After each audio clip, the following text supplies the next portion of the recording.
all are come back. So which one were come out in your group? So let's start with the 성호 목사님 and 명은 목사님 and 소영. I was with Myung-eun and Soo-yeon, and we come up with a fried chicken.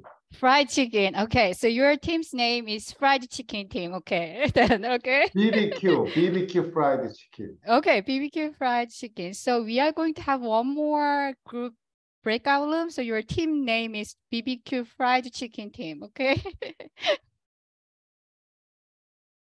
Okay, and then other group, 로 목사님 and 조셉 목사님, 태연 목사님 and 조셉 목사님, and me. Anyone who like to say? Maybe we call our team 우영우. Oh, wow. Was 거꾸로 the- 우영우.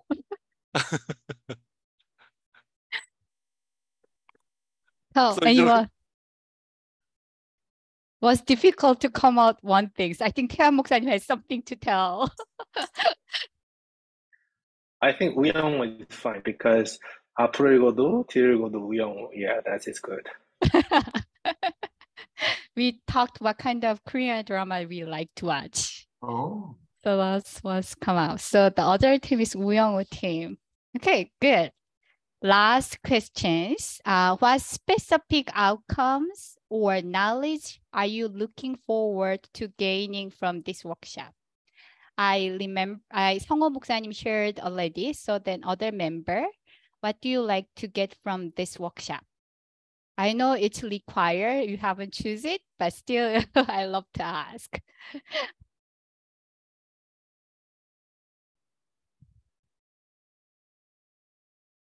Okay, I will go first. Dealing with people's hurt is a very difficult thing. And also, I think it's also very difficult to understand my own mind. So through this time, I think it would be good to learn about and understand what are good and bad for mental health. Okay.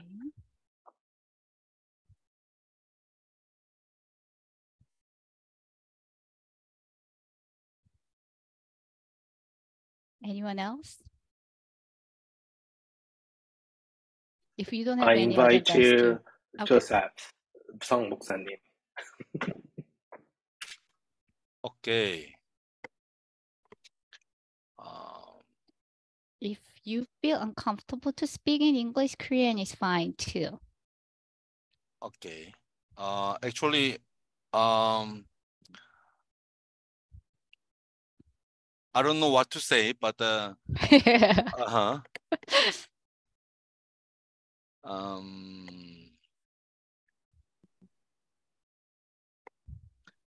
if I know something that would be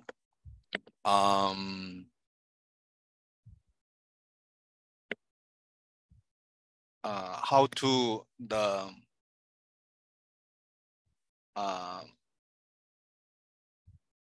know others heart or Mhm. the background, yeah, something like that. Okay, so get to know more about like people's thought and emotion and feeling through this workshop. Okay. Anyone else? You can say pass too. Okay, I want to pass to 명은 목사님.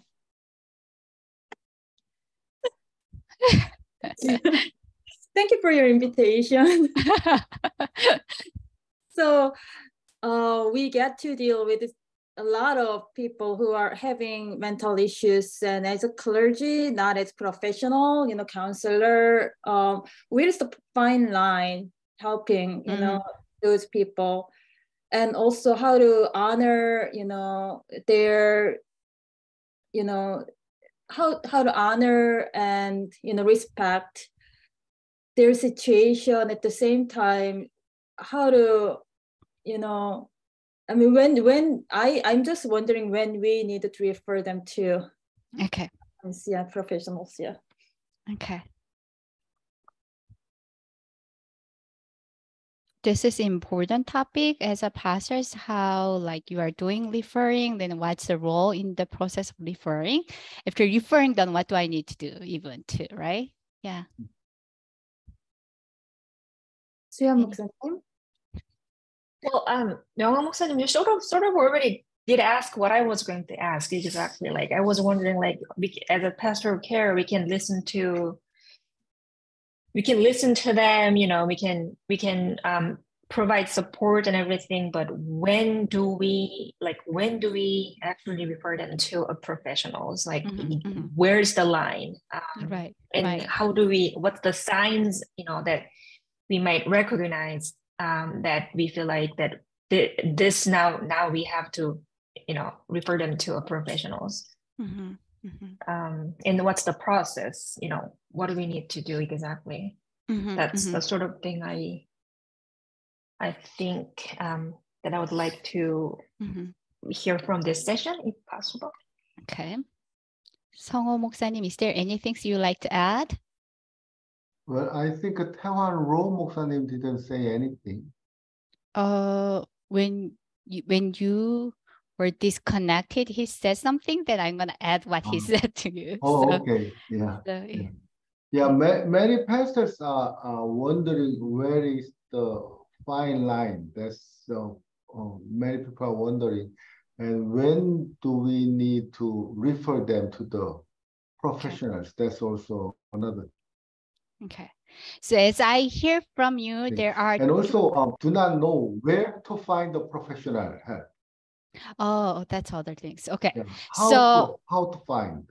Okay, so from your expectation, what we like to achieve through this workshop, first, get to know what is the good pastoral care or bad pastoral care, right? That's the 태환 목사님 brought up in here. And then 조세 목사님 know like what kind of knowledge do I need to know to be more understanding someone who are struggling with the mental illness, right? To be close with them, to more welcome them. And third part, which is asked by 명은 목사님 and 수연 shared a little bit about like what's the fine line between mental health or someone who are struggling with mental illness? What's the, you know, how do I know about it? So do I even need to be diagnosis that differences even? Like that's the other question you can brought up too, right?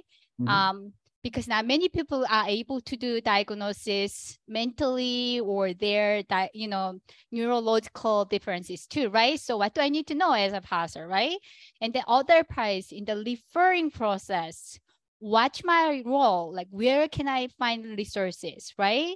Or who do I need to reach out, right? That's also adding the Songwa's comment too. Hopefully, those things we are going to cover through the workshop. If I missed that part, please revisit it and tell me one more time that I'm gonna tell to you, okay?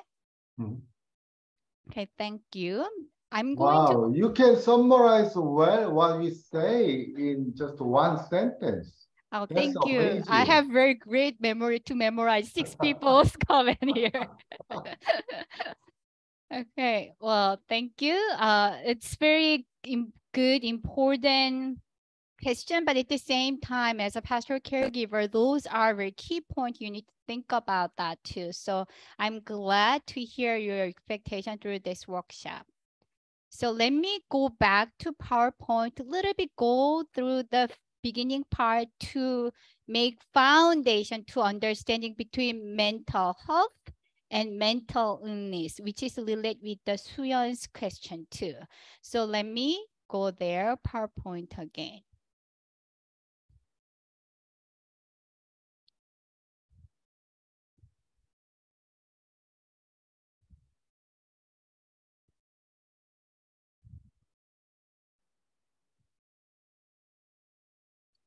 Before moving here, throughout this presentation, the image incorporated into this presentation portrayed artistic representation of individuals who have faced mental health challenges. So you will see all those art and drawing and painting. Hopefully those visual help you to understand their emotion, their unique experience on their journey. And also as you see those images, hope those are guide us to understand more their resilience and strengths of those confronting mental illness. At the same time, I pray you are able to learn their stories as the resources of support and healing in our community. So brief introduction. Each slide has information of those arts, information and artists. Okay, so now based on your hope and desire, get to outcome you like to take from this workshop. First, I like to open with the understanding mental health and mental illness. What is mental health? Whenever people talk about mental health, there are a lot of broad different definition is right there. But in here, I briefly add this definition. Mental health include our emotional, psychological, social well-being. It affects how we think, feel, and act. It also helps determine how we handle stress, relate to others, and make healthy choice. This is a quote from the World Health Organization. So as you see, well-being is not just one, mental health is not just only emotional, psychological part, but social well-being, think, feeling, act, behavior, part, relational part is all included as a part of mental health. So we as God's creations are also, deeply connected. We are embodied beings. And so what we are experiencing in our relationship will impact us, what we are experiencing. And our physical health will impact us. But we are experiencing spiritual, what impact us, the pain, the loss that we are experiencing, what impact us as well as our biology. So we all know mental health is not just only one layer, but multiple bi-directional experience that we have as a human being. So when you think about mental health, it means caring for the wholeness of our being, knowing that the way we think, the way we process and cope with our feeling, the way we reach out for help, all these things are going to impact our mental wellness. Of course, it is related to our relationship with God. So what you experience spiritually can impact your emotional, psychological struggle. Of course, your social struggle too. If someone's struggling with the relational part, then that's impact how they are related to God too. So that's a part of mental health. Mental illness, the definition of mental illness, remember that topic and compare both are different definition. This is definition from the Diagnostic and Statistical Manual of Mental Disorder, 5th edition. Right now, the 5th TR version is come out last year, which is include more intercultural perspective, but I used the citation from the DSM-5-1. So a mental disorder is a syndrome characterized by clinically significant disturbance in an individual's cognition, emotion regulation, or behavior that reflect a dysfunction in the psychological, biological, or developmental process underlying mental function. So let me close stop in here. So as you see two different definitions, what did you observe? Like what point out you to see differences between them?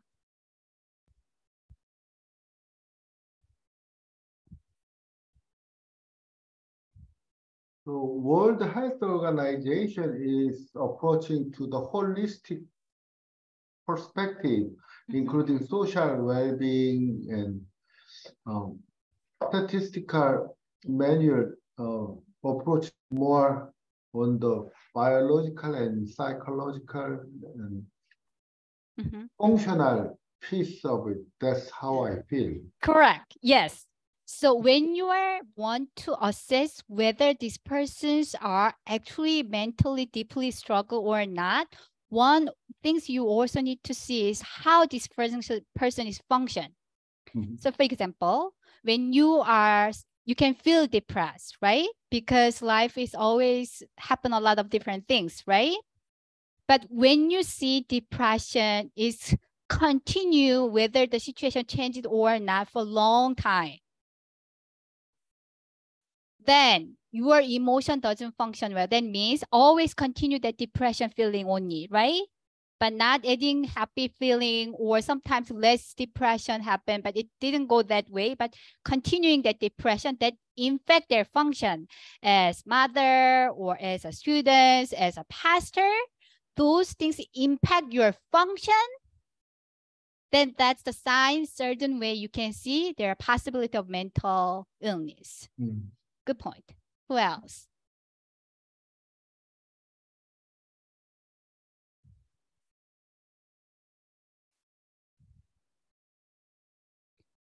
Anything else did you see? I just noticed same difference what Sangha Muksa님 said. So. Yes, right. Same differences. Let me then expand a little bit more. So when people say functional, like I explained broadly, what kind of functions you can assess? So I give one example, like with the emotion that impact being a pastor's, those role, right? Social role, right? What else? What kind of different functions you may see? With my son, one of the difficulties is the relational function. He cannot make friends with neighbors or church members. Yes, correct. So you need to see whether this person is able to build the relational function. It doesn't mean too close, too social that way. Even someone is too much social, that can be also a part of the symptom too of the mental struggle. So that means depend on their person's personality, but at the same time, how much they are able to balance it. So the relational functioning part is the important part. You can see that too. What else? Does the relational function includes the relationship, with themselves too? Yes. Okay. Yes. Yeah. So sometimes, like we all struggle, some good part of me or a bad part of me, we are like navigating, right, with the complexity. But if someone's are more like go toward happiness only, or some who are more like growing yourself without actually collecting it, both are the sign of the less functioning too with their relational part. Good question. Good part. Yeah, good question. What else?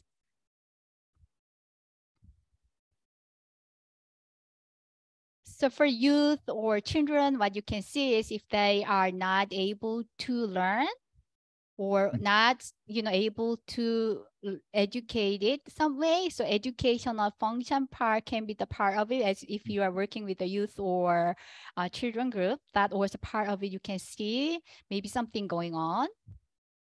Yeah, but if I teach congregation 10 years, if they don't change, that's not mental illness. Why that's not mental illness? That's a good point. As a pastor, let's think of why that's not a mental illness. They have a hard time to get it, but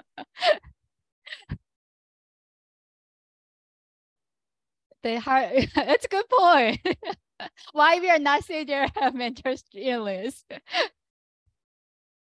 So your question will be whether these persons are functioning well as a Christian or not. You can see back and forth, right? Yeah. This is good question too. So here are the other layer you need to think about. So someone can have struggle to be, especially being a good Christian for a while, right? Maybe back and forth. But what if that goes for over 2 years? Not come to church for 2 years. because of some things. Someone used to become very well every Sunday, but just gone for 2 years or at least 1 month. Maybe you can see something going on. We are not saying they are like have some illness, but certain struggle might be there too, right? Right? But you can say clinically, but some way you might able to little sense it too, right? That's also related with your taking part. What kind of pastoral care you need to offer, right? Yeah. Yeah. So clinically duration part. So when someone's are depressed over 6 months, that's clinical sign, right? Then you will have diagnosis.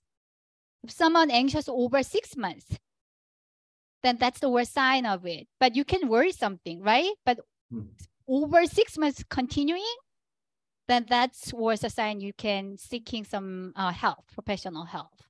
So duration is important. Yeah. Or so the other part is when that's begin to feel that way. Right? So in this case, didn't say the situation much, but instead it said like psychological, biological, and developmental process. For example, in the certain age, certain transition, life cycle is changed. You can feel that anxiety. If someone died, right? Or if you lose someone, it's natural, right? So when that happens, if that happens without certainty, for example, if you move to a certain place when you get a new appointment, you need to get used to your location, right? They make you stressful and anxious. That's natural, right? But if your stress go like over at least 6 months, and you still feel disoriented, then that says something too, right? So that means your onset is 6 months ago, supposed to get better, but although that's already happened far away, but still you are experiencing it, then that's worse a sign of the mental struggle too. Okay. So as you see, the definition in both are as a pastor, it's very simple way I'm saying, but those are the standard usually measure as a pastor. You can see that. So that's part. So as you see both definition, you can some way compare the differences between mental health, mental illness. Mental health is a state of effective functioning in daily activity, encompassing various aspects of our lives. It involves being able to engage in productive activity, whether it be at work, school, or in caregiving roles. Additionally, mental health entails the presence of a healthy relationship where we can foster meaningful connection with others. It also encompasses the ability to adapt to life's changes and challenges, equipping us with the resilience needed to cope with adversity. On the other hand, mental illness refers collectively to all diagnosable mental disorder, which are health conditions that manifest as significant changes in thinking, emotion, and or behavior. These changes often cause distress and can hinder our ability to function effectively in social work and family activity. So mental illness can be vary in severity and can impact different aspects of a person's life, making it important to recognize and address this condition with compassionate care. So those are kind of like brief it, but if I often think about how it's important as a pastor to be able to have this kind of sensing too. So, at Garrett, when I offer psychopathology course, I always hope to have more pastor, not to know like all difficult psychopathological term, but to be understanding the complexity of people's struggle. That's help pastor to be able to not pathologize in your congregation too. Some of you shared how open you see the mental illness is so common in your ministry context. More than 1 in 5 U.S. adults live with a mental illness. Over 1 in 5 youth aged between 13 to 80, either currently or at some point during their life, have had a serious debilitating mental illness. About 1 in 25 U.S. adults lives with a serious mental illness, such as schizophrenia, bipolar disorder, or major depression. Especially major depression, meaning like at least over 2 weeks, someone are struggling with that. I found after pandemic done, who survive like MG or millennium generations are strongly struggle with the bipolar disorder than any other generation. There are a lot of the researches happen on that too. Nashville-based Lifeway Research partnered with the focus on the family and the family of a man who, family of people who endured schizophrenia to conduct a large study on faith and mental illness. One of the 3 group researchers surveyed in the multiple part study was comprised of 1,000 senior Protestant pastor. As expected, based on the large number of Americans suffering with some form of mental illness, the pastors were quite experienced with the subject matter. The survey found approximately 3 out of 4 pastors said that they knew at least one family member, friends, or congregation who had been diagnosed with a bipolar disorder. 74% said they knew someone diagnosed with a clinical depression. 57% said that they knew at least 3 people who fell into the clinical depression categories. In the context where people, including members of your congregation, grappling with a mental challenge, the question raised, who am I? In this nationally representative population survey, over 8,098 participants were examined, revealed intriguing findings about their choice for seeking help. 25% those seeking treatment contact clergy, highlighting the significance the role that religious leaders play as a source of support and guidance for individuals facing mental health challenge. 16% reached out to psychiatrists, indicating the importance of professional mental health experts in providing specialized care. Another 16.7% sought assistance from general medical doctor, showing the recognition of the interconnectedness between physical and mental health.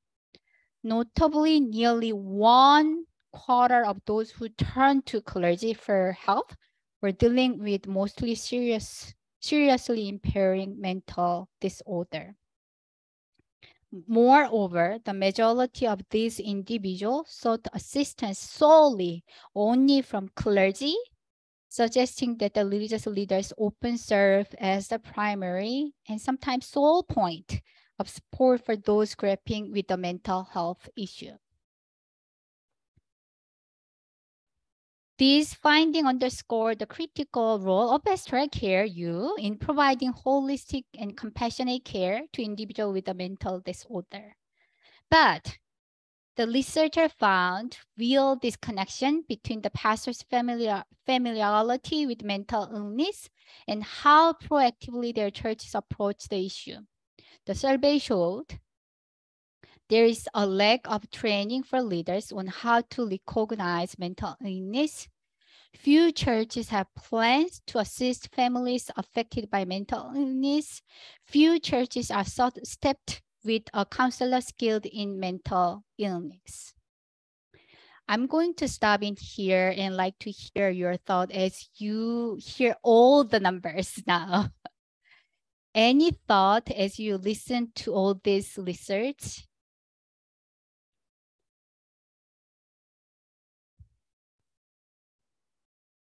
Considering the statistics, I have no memory of learning how to handle mental illness in local churches in the seminary. When I had pastoral counseling or pastoral counseling classes, I think we had just basic learnings about pastoral counseling and psychology, but we didn't have any practical guide how to help mentally ill church members or families. So when I'm in local church, I'm at loss many times. So, yeah, lack of training, you feel like to equip those you kid as a pastoral caregiver who face that struggle. Yeah. 명은 목사님, you had something to tell. Yes, as you highlighted the statistics about who to reach when they have mental illness or mental issues. There is no surprise because there are so many people who feel they have no access to health care or clinical professionals, but it is so easy to access their pastors. So they just go to pastors and share about their mental issues. And as 성모 목사님 said, it is too. I felt that I am so not trained to deal with them. Yes. So you point out two different things. As you serve church, you found your accessible resources. You see that, and at the same time, it's free too, right, from the congregation part. But at the same time, you feel like although they come to you, but you feel like you haven't had a lot of experience or trained to help your member or neighbors who struggle with the mental illness. Yes. Anything surprise you or not surprise you? First, when I saw the statistics, I thought that it's not true. It cannot be true. How come that many people are mentally ill? Yeah, it's like 1 out of 4, 1 out of 5, or 1 out of the 3. Actually. Yeah, so it was like I thought maybe the definition of mental illness is wrong because it looks like then I have 1,000 members, then 400 people are like 300 people are mentally ill, and it should not be true, something like that. That's my reaction. So good point. I like to add a little bit more. Even among this group, you may have certain times you struggled mentally, but maybe because of your strengths of the coping or resiliency, you are able to navigating more, not impact a lot of your functioning, but holding that certain way, find the strength to overcome. That's possible too. But nobody are not free. Actually, those struggle. Question is how you can deal with it. That's the other part. But our question is when our congregation is not able to deal with it, or if there are need to serve help from as a pastor, what would be, that will be other question too for us. But as you said, it's surprising, right? That many people are struggling with the mental illness. Yes. Even lately, like there are a lot of study about trauma, right? And definition become very vague. So if a pastor didn't know about the clinical side, well, then you might just see like how people are using trauma so easily in every situation too. So that's why I'm thinking pastor also need to know a little bit more psychopathological understanding to providing their care, not pathologizing, but to understand that. Yeah. Hi, Austin. I think we have new participant. Welcome.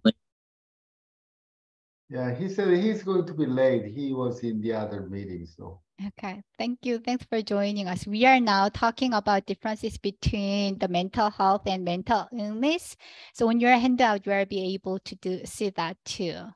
So as I hear from you, the statistic you see is surprising with the number, but at the same time, you see we are also actually has a lack of training and experience too. But at the same time, like you see, there are certain obstacles for us to not training well, but for the congregation to hesitate to reach out to help certain way too. So maybe this might be good opportunity for us to think about it. So as examine this research, it prompts us to reflect on the obstacle you may have encountered while offering care to individuals with a mental illness during your ministry experience. So think about that, for example, not just only yourself, but from your congregation to seeking help, one make them too difficult to go to the primary caregiver or like pastor caregiver or psychiatrist or doctor, like what kind of obstacles are there in Christian faith or faith community? So in this time, now I know you all very good to use checkbox. So now open your checkbox and then take 5 minutes to answer these questions. If you see your handout, there is a questions. What are the common obstacles you have faced in providing care for individual with mental illness during your ministerial experience? Are you all able to get that question there? On the down part, first page, in the bottom, what are the common obstacles you face in providing pastoral care for individual in your ministry? Please type your response in the chat box and feel free to share your inside experience with one another. Okay, take your time. What kind of obstacle did you see?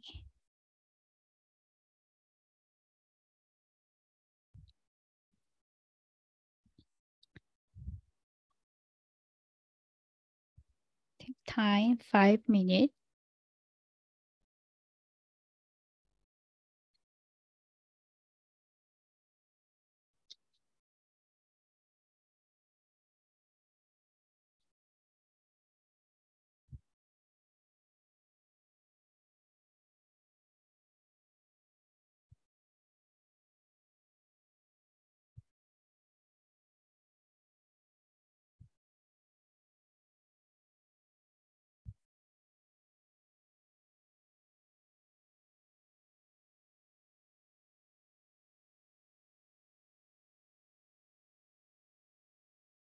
Mm-hmm.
Mm-hmm.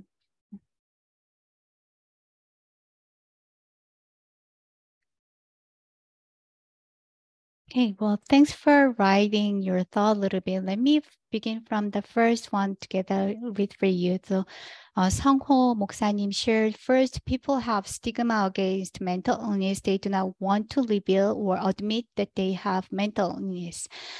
In the Bible scriptures or stories somehow, like when people are struggling with the mental illness, there are certain like assumption or moral judgment there. Mental illness somehow, like maybe they have lack of faith, or maybe consequent of their sin, maybe like that kind of idea right there. So you make them to how difficult to reveal or admit, especially that part is important. Because when you admit with, that part, that means I'm some way failure as a Christian, as a, maybe I'm not good person, maybe like that kind of like moral judgment right there. So it's make difficult and stay in a silent rather than share with the group too, right? That's important one. And Taehwan 목사님 share like gender or limitation, then I can understand and accept, right? This is so crucial because Christian church or faith community is full of belonging, right? Sense of community, right? So when you are build that struggle, am I be able to belong? Do they understand me well? Like, am I be able to accept by the community? That's a lot of fear of rejection, right? That's right there too. 조셉 목사님 shared my congregation. I did not have any information or knowledge about how to deal with them. So not knowing and lack of education make them to even harder to say even too, because sometimes learning help you to find language you can express your experience, right? But because you don't have that experience, which language will be better? I don't want to say like I traumatize easily, right? Because it's so big word. Then this is not quite, but what kind of language do I need to do? So because their lack of education is right there too. 성호 목사님 also said, if the person is othered, it's hard to send them to me psychiatrist. Yes. Even someone who come to counseling session, I have to always take time more to persuade person to me psychiatrist too. So that's difficult. But at the same time, there are confidentiality, privacy, human rights issue too. So it's difficult. Especially I appreciate 성호 목사님 said, as a parent of the adult mental patient, I found such low, ridiculous. Sometimes I have to wait for the moment when son harm himself and harm others before intervention or act. This is one of my ongoing frustration as a pastoral caregiver or as a licensed psychotherapist. There's certain structure and culture doesn't quite helping us to developing supporting system because of that. So it bring them people to more struggling with the mental health too. And Austin Lee 목사님 shared there are a mood that Christians should not receive such a mental care, right? Pray strongly. If you have deep strong, you will overcome. God will give the struggle you can overcome, right? All of those are like scripture we are using it open, make them too difficult to accessible there too. There are not many psychiatrists who I can offer, yes. The number of patients are too many and doctors are less, yes. Especially one thing I like to little more say this part, when you have members who are struggling with the mental challenge, you need to have counselor and psychiatrist, both, not only psychiatrist. Psychiatrist is for your like analysis and diagnosis, but at the same time, biological, like neurological help. But someone who need to go through being able to hold those supporting systems together. So along with the psychiatrist, counselor need to be there and was a pastor too. That means somehow you need to build a supporting system together as a pastor. So that's also important role pastor have to do together. So the other part is if you are serving immigrant church, there are lack of psychiatrists, there are lack of counselors who are understanding cultural differences too. So that's other challenges I often found difficult to provide care. Oh yeah, so yeah, 명은 목사님 shared, I had experience with immigrants who were lack of information and support too. My main research is intercultural pastoral care. I found that lack of information, study and research about that group, so that openly the lack of support and care for them too. One family with the children with a mental illness asked for special care while he is in the Sunday school setting, and teacher didn't know what to do. Lack of resources. Yes, lack of resources is so important. So one of the other laws as a pastor, like especially when you are appointed in a certain area, one thing I highly recommend you to seeking some of the counselor resources and try to meet the counseling center people and make connection is always helpful. But especially in this case, it's more important because Sunday school teacher didn't know what to do, right? Even church member, if you are serving educational ministry, youth ministry, children ministry, general understanding of between the mental health and mental illness is crucial too. I had one of my church member among the children struggling ADHD, which is highly late among the youth group or children group. A teacher wasn't understanding what kind of uniqueness of the ADHD that often I found that the children are discriminated by that youth pastor, not intentionally because of the lack of awareness, lack of the information that's happening too. So it's important for them to aware of it too. The last one, some people do not know the difference between, yes, possessed by demon or mental illness, to have criteria to differentiate them. That's the difficult part. Yeah. If the pastor using that as a spiritual abuse, then that become more serious too. Did you see all the obstacle you face it? No wonder why seminary and not much talk about this mental health issue, right? And even you may surprise, even teach pastoral care as a required courses, not many schools do that either. That's sad, right? But as the number and research you see, there are lack of awareness on this too. So all those stigma is right there.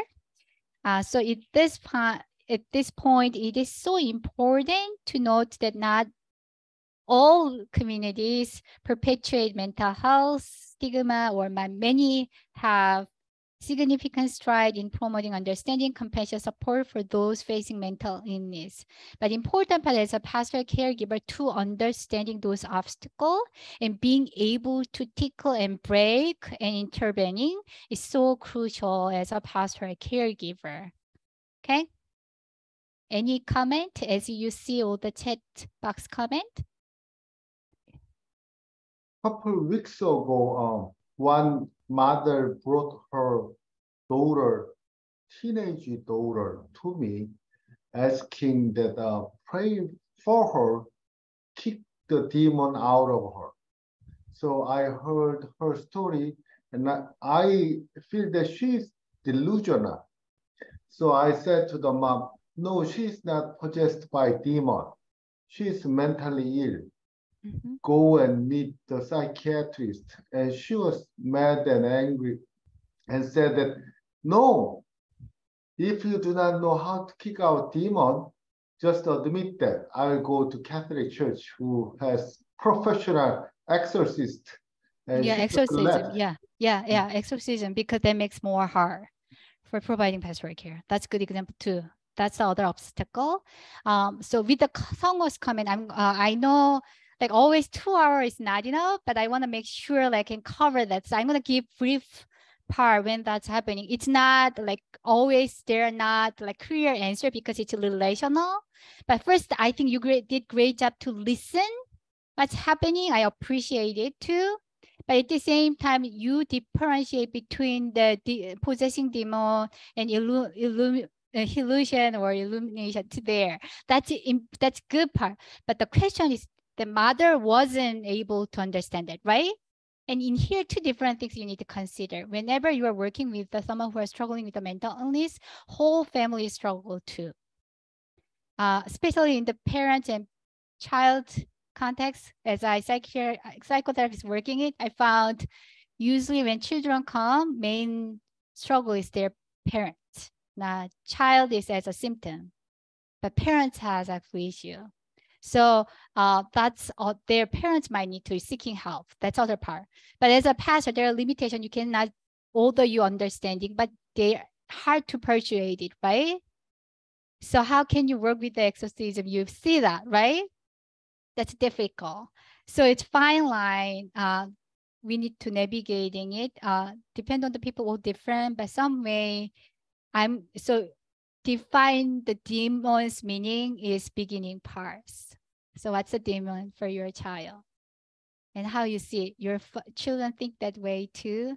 So if that demon is go away, how can I pray for you? Or like we had certainly uncomfortable with the demonists, but redefine demon is always helpful sometime too. So that's other side. And Soo-young had raised question here, is developmental disorder considered as a part of mental illness? Yes, depend on the age, it's different. The reason is here because that cause a lot of stress with their function as a teacher, as a student, or their with the friends, all relationship impact on that. So developmental disorder is part of the consideration to connecting with the mental illness too. That means having one more supporting system. It doesn't mean that that's both come together. Okay, does it make sense? Yeah. Yeah. Okay, so this is 2:50, but I want to make sure you have some rest too. Are you like to have some break between? Okay, no, are you okay? Or move forward? Because this is 2:10 already. At least 5-minute break, come back? Yeah, then I can go to the bathroom. Yes, yeah. So let's have 5-minute break and come back by 2:16, okay? Thank you.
So do you provide this course or lecture at Garrett also? I see. Wow, that they are lucky to have you. Thank you for saying that. I love this topic too. There are a lot of needed. I think two courses is important for pastor to know, especially. So one is psychopathology courses, get to know those mental illness, but other part is group counseling. So group dynamics. So because pastors are deal with a lot of group dynamic. So how group function psychologically, get to know that's help them to do better serve as a pastor too. So especially for the CRCC minister, I found that's important too. Yeah.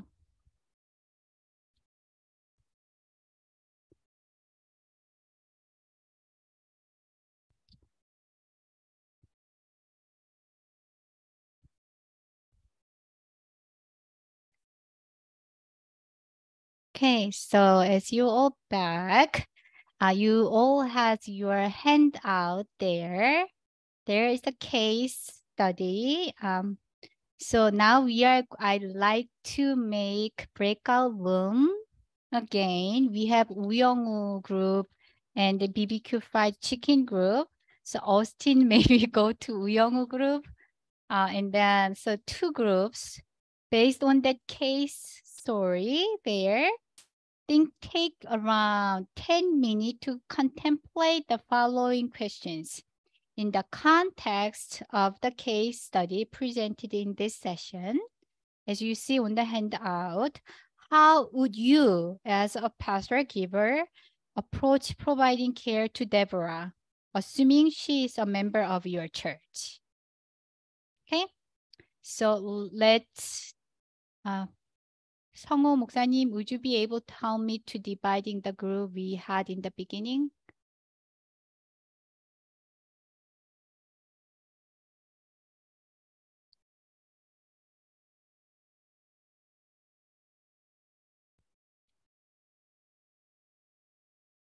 So I'm working on. So you want Austin to go to 우영우 group. Uyongwoo group. That means Yes. Taehwan Lo and Joseph, right? And yes, Austin Lee. Okay.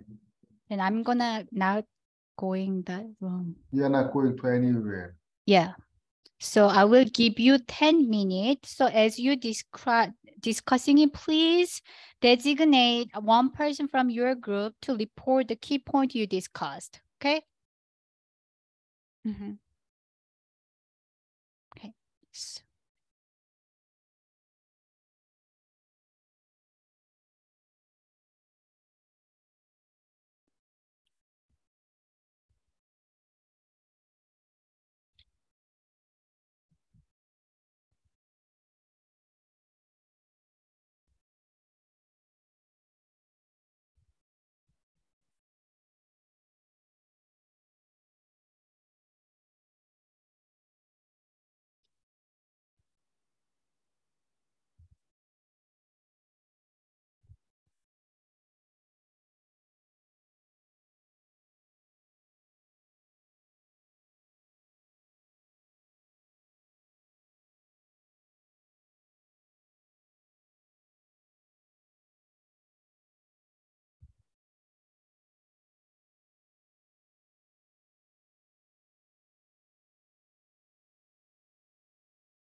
So because of the time we came Yeah, back. you need to. Yeah, thank you. I'm not able to do anything, so I was worried about it.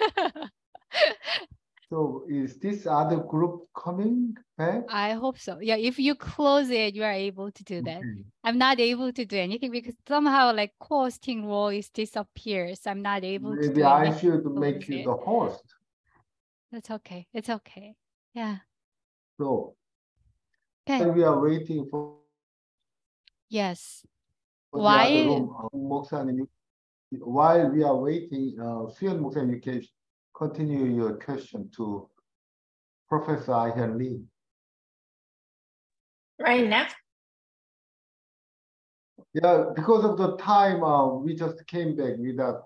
Yeah, thank you for doing it because I'm not able to close anything because I have no role to do anything with the breakout room. So I was trying to find the contact of your phone number now. So I'm glad you're back here.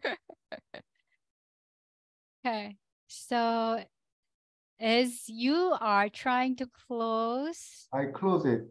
Breakout room, let me invite you to share what your group talked about. 수연 목사님.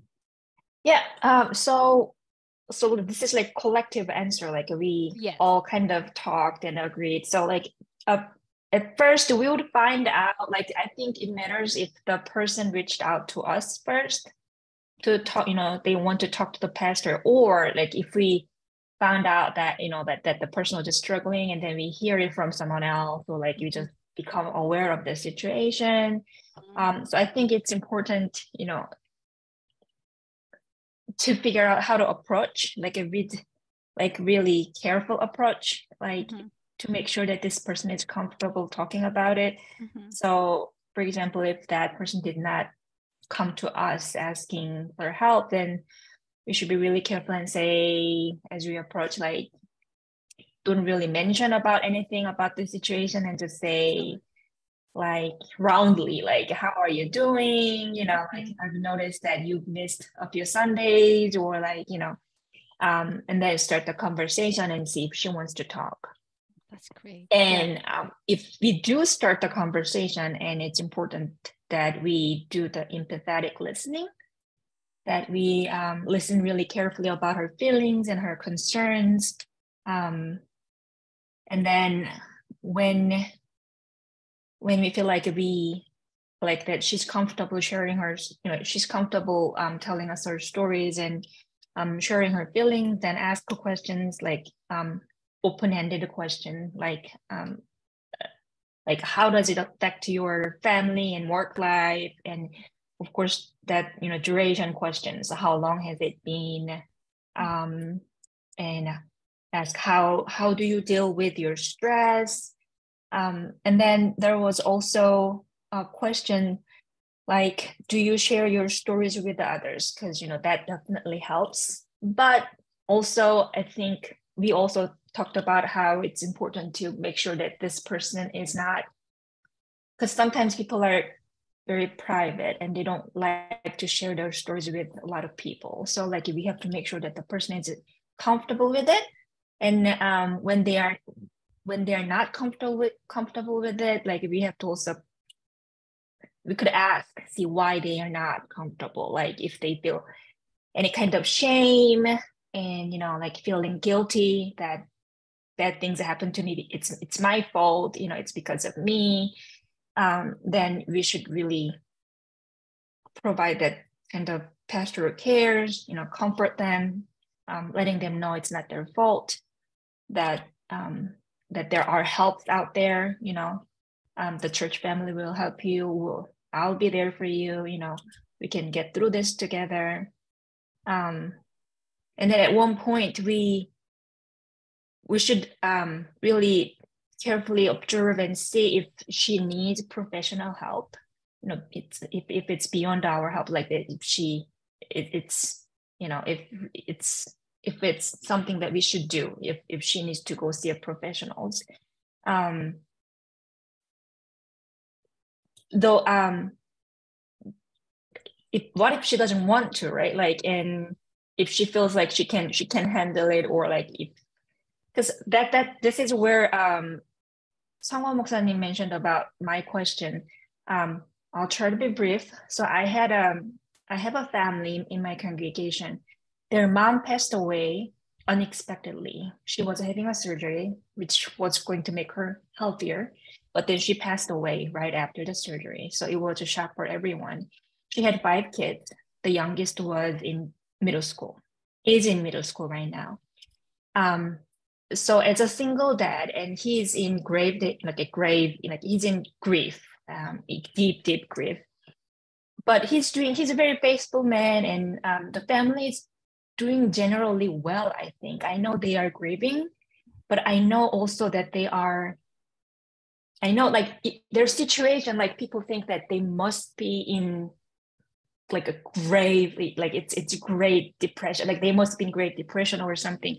I know they're sad, but I think they're doing well. That's what I thought. But people kept coming to me, asking for help from me, that they're saying that they are trying to get the youngest kid to get a counseling, grief counseling, but the father said that she didn't need it. So they came to me for asking for help. But from what I observed, from what my conversation from the father and the kid, I think they're doing okay. The kid even told me that people want me to be sad, but I'm not really sad. The kid said that I knew that mom was sick for a very long time, and I knew that she was going, sooner or later that she was going to pass, and I'm not that very sad. And she even asked me if that's okay. I said, that's definitely okay. And if you just know that if you need any help, I'm here, your father is there, like the church members or church families here.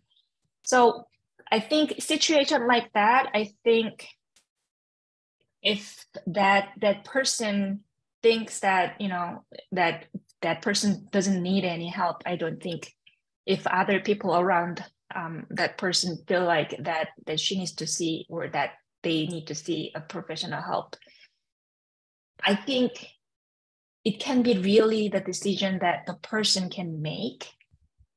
It should be, or it should not be. I don't know. So that was my question. Okay, so that's a great question. I think before answering that, I think you all heard their plan how to providing pastoral care. Those are so important, especially when you are saying about motivation part, like whether this person approach you or not.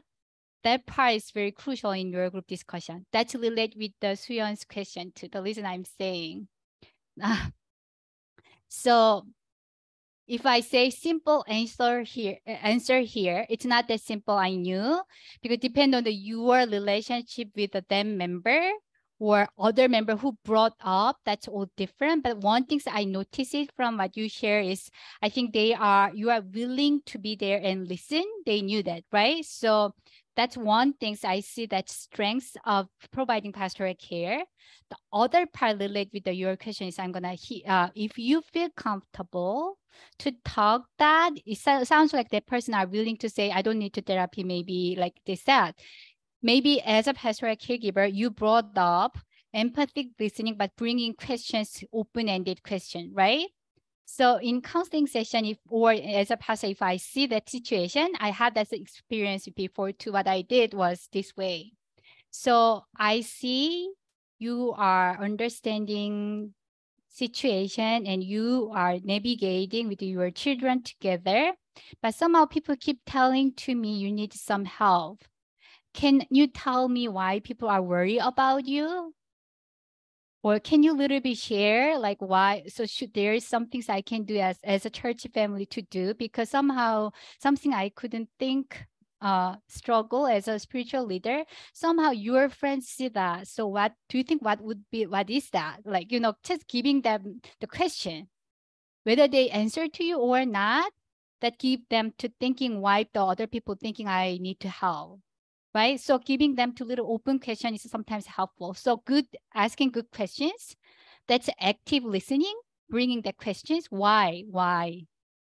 In counseling session, used to say that don't ask why questions, But now with the intercultural pastoral care or integrative pastoral care, they emphasizing being willing to ask why question too in the relational experience too. I know it's not that simple, but briefly, like because of the time limitation, just saying what you observe, that's all. But you don't need to say like you need to go help or not. That's navigating them to be able to seeking different help too. Okay, so that's help. Okay, other group. 우영우 group.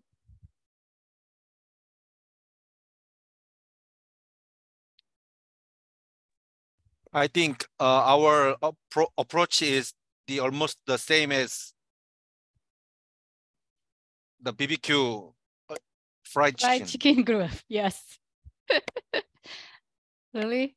Nothing different. So what parts especially similar?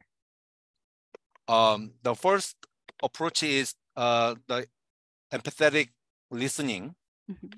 And then the other one is we can introduce her to other group who are in the same situation. Yeah, something like that. And then the last one, we can ask her to take the professional treatment from the professional provider.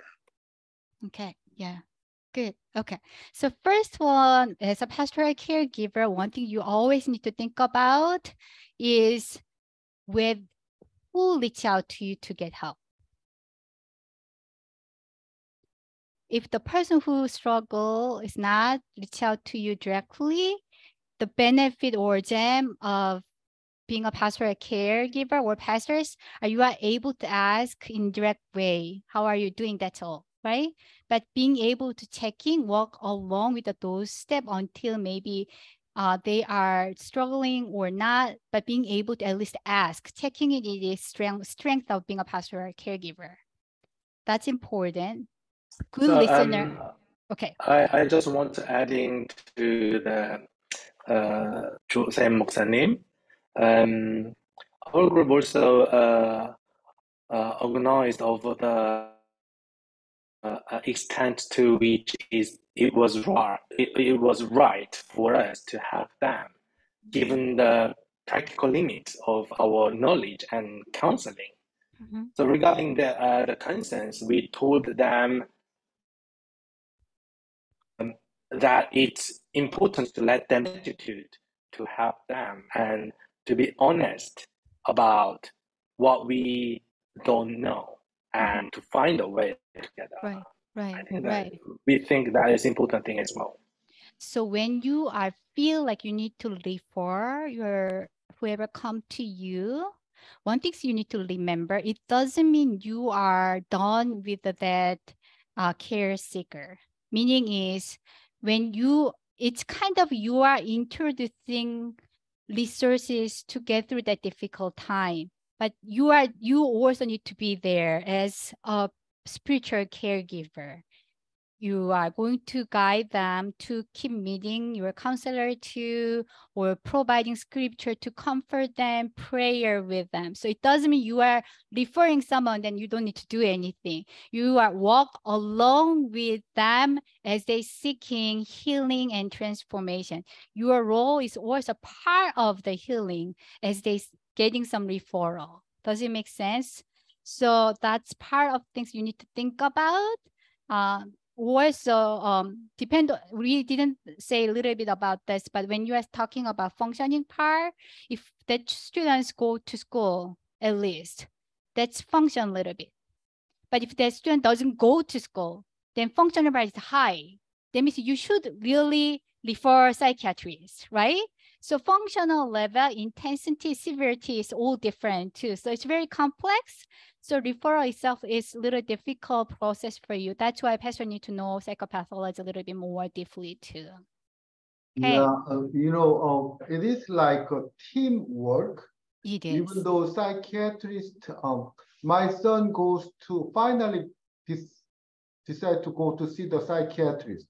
So psychiatrist give him some pills, like Abilify and then things like that. But she said that I will give you some medicine to control your symptom, but your family will help you, your church members will help you, yes, your friends will help you. It's a whole community that work together. So yes, even after we refer our church member to a psychiatrist, we are not off the hook. We yes. are Right. not done our job. Right. So You that's know, other role. Yeah, that's what right. As a talking about. pastoral caregiver, your role is helping them to be bringing supporting system. That means release their stress a little more, but at the same time being able to rebuilding their connection with others too. So now I know you have a lot of wisdom, but you touched the important part. You are a listener there, their struggle, so that release their stigma about mental illness, but being able to providing open-ended question, being able to do that, that's important. And providing appropriate referral is important too. Let me go back to PowerPoint briefly. Explore on the theological reflection on mental health here too. Thank you for all the feedback. I really appreciate it. I'm sure you have a lot of different wisdom too, which I wish I have more time to hear from you. But as we wrap up this presentation, I'm going to talk a little bit more theological reflection on the mental health. Especially among Christians, especially individuals often embark on the profound quest, seeking the different connection with God and contemplate their relation with the divine when they struggle mentally. So this kind of this research on this topic led me to ponder the profound significance of grace, a concept at the core of how God relates to us. As we delve into this exploration, I often think about John Wesley's insightful perspective, leaf surface guiding us in positioning ourselves to receive God's abundance, grace, and transformation. You all know, like the means of grace as Suyans are writing her ordination paper, right? It's important topic, right? Four fundamental categories, means of grace: act of worship, devotion, justice, and compassion, right? So for me, among these acts of compassion, such as reaching out to our neighbors in need, and sharing God's love with others, hold significant importance. Act of justice, including combating stigmas around mental health struggle and advocating for marginalized individuals facing mental health issues, are also considered as a means of grace. So by actively participating in the means of grace, we as a pastoral caregiver put ourselves in the space, physically, mentally, and spiritually, that open us up to allow God to fill us. We make room for Holy Spirit to work on our hearts and lives. So in pastoral care, in this space, I want to emphasize 3 essential focal points that I hope you will remember while providing pastoral care for those with mental health challenge. First, self-reflection. Second, the complexity of mental illness and pastoral care, and reimagine care. Self-reflection. First, engage in self-reflection, allowing introspection to deepen your understanding of mental health challenge. Take the time to explore your own perception and bias and how they may influence your approach to caring for others. I would recommend going inside of yourself and ask yourself what's happening inside of yourself first. What were difficult times in my life? How did I handle it? What did I need? What did I feel like things fall short? How do you deal with life questions that have no easy answers? When you are going through difficult time in your life, where do you find hope to persevere? So looking inside of yourself, then starting from the core, like before even reach out to community, is what's happening within your family or yourself. The starting place for pastor is turning inward, asking yourself, What blind spot may be hurting myself, others in my leadership? What emotion am I uncomfortable with myself? And perhaps because of that, am I not speaking about anger, my family or my teams, how to engage with God, their fear and worries? Am I not talking about certain resources because of avoidance within myself? So try to think about yourself more reflecting.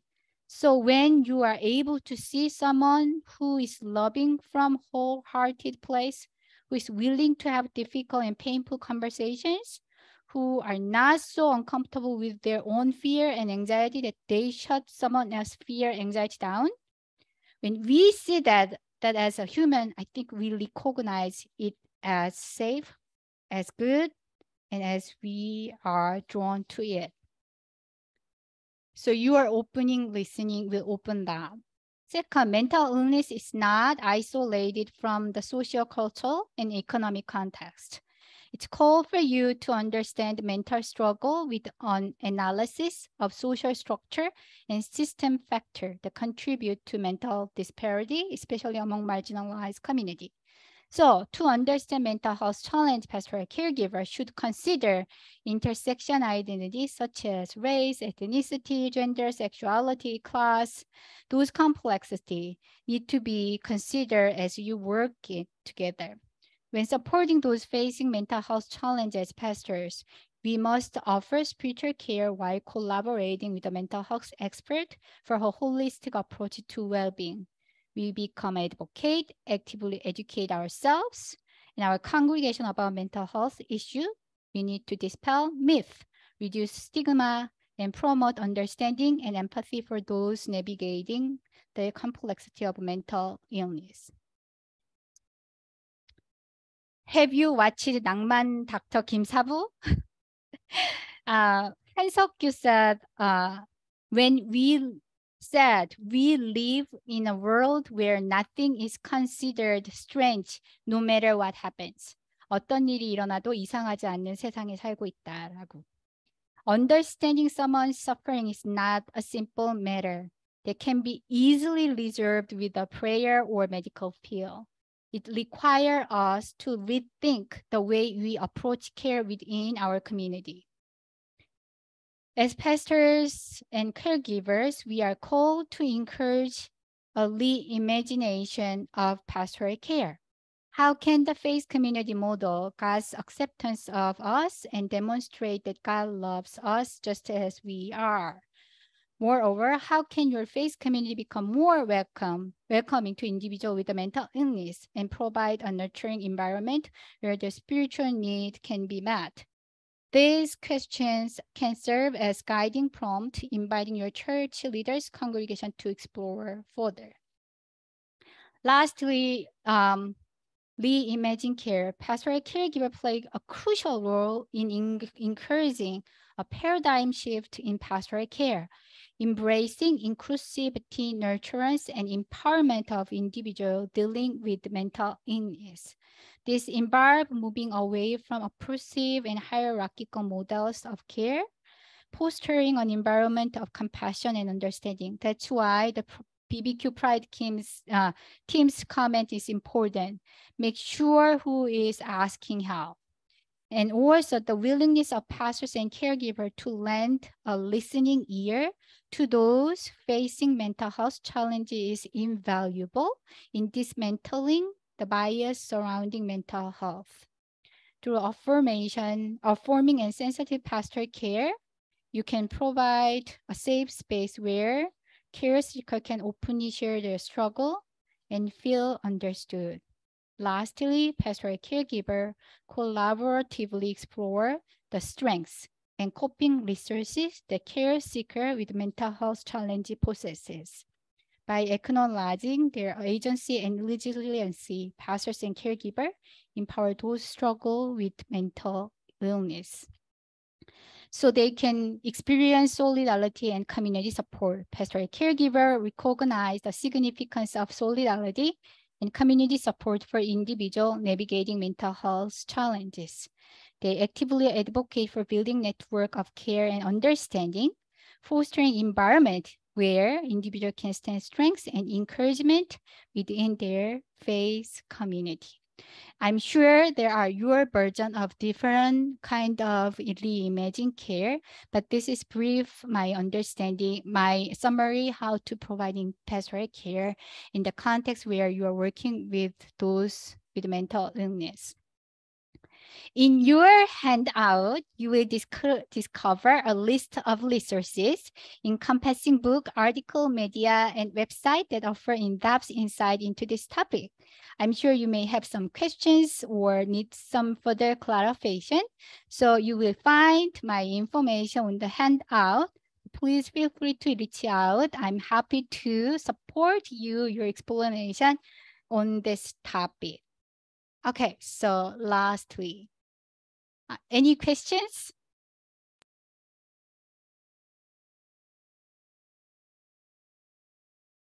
No? Are you ready to be done? This is the great research and lecture that we can digest and explore more. Thank you so much. Well, thank you. Thank you. Thanks for inviting me. Any other comment, questions? Yeah, usually we say one takeout from the lesson, so okay. I invite Suyeon to share her takeout. This is culture of Madang, right? Yeah.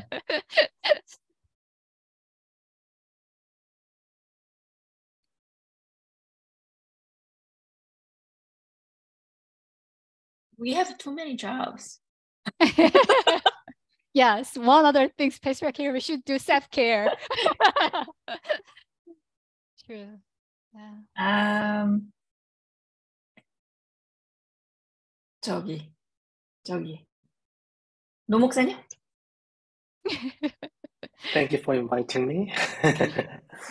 Yeah, also I feel we need to know a lot to help people. I invite Pastor Austin Lee. Thank you for inviting me. So one thing I learned is that we have to study more to be the pastoral carer. Yeah, I think we have to be more professional, not for the theology, but for like different people. Thank you. Can I invite 명은 목사님? I'm glad that I have things to process and reflect further on this topic. Thank you. Thank you. 태원 목사님 하셨나요? 하셨어요. 조세 목사님. Yes, I did. Yes, even though we recognize or admit the health illness is common, so I so pressured the best thing I should do, but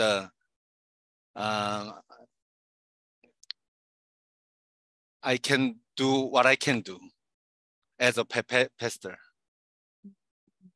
That's all. Yes. Yeah. 성호 목사님, can I wrap up then? Yeah, you gave us a lot to think, and you just give me a lot of pressure to study more. Yes, yeah, that's my purpose for this workshop. That's that's my role as a teacher, right? So I think I fulfilled my learning object. Let's go back to beginning when I asked you, what's your expectation from the workshop, right? One thing was you were wondering, like, what's the bad pastoral caregiver? What's the good pastoral caregiver? You may understand, like, what's the differences between, right? But the second question was, what's the differences between mental health and mental illness? So you are able to see onset, duration, or functional part, you can check in it too. Lastly, we are talking about when do I need to refer in, right? that part was, it doesn't mean you are done with that, but you are walk along with the referring process. Some of you asked, where do I able to find resources? The most wise information you can check in counselor is Psychology Today. It's national wise. Whoever got licensed, first place, they are usually get information there. So that is the beginning process, but there are the association, Asian American Mental Health Association too. I haven't included those resources, but I can share a little bit with the 성호 목사님 those information, so he might able to share it.